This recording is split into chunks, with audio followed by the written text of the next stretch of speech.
Good day mga boss. May napanood ako rito sa TikTok. Yung hindi daw sineshare ng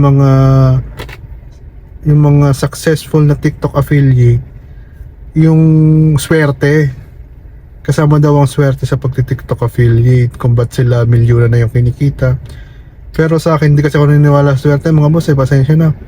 Pero mas naniniwala ako sa divine intervention, di ba mga boss?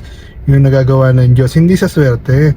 Kasi yung nakita ko mga TikTok affiliate, yung malalaki na, nakita ko sa journey nila, hindi sila nagsimulang magaling, hindi sila nagsimulang malupet, hindi sila nagsimulang malaki ang kinikita.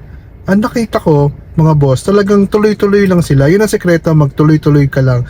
Gaano man kahirap ang journey sa mga ginagawa mo, magtuloy-tuloy ka lang mga boss. Wag kang titigil. Hindi mo alam kung kailan ibibigay sa'yo ng Diyos yan. Pero kung pinaghihirapan mo yan, sinisipagan mo, naniniwala kung may pagsama yun ng Diyos, magtatagumpay ka, ano man ang mangyayari dyan. Magpapasalamat ka sa Diyos. Kaya mga boss, huwag kayong maniwala sa mga naririnig nyo lahat dito sa TikTok. Hindi lahat totoo, hindi lahat kailangan paniwalaan.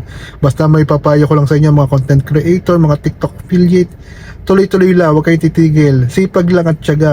Consistency is the key. Kaya mga boss, upload ka na ng video, ano pang hinihintay mo? Tapos ka na manood, upload na. See ya mga boss.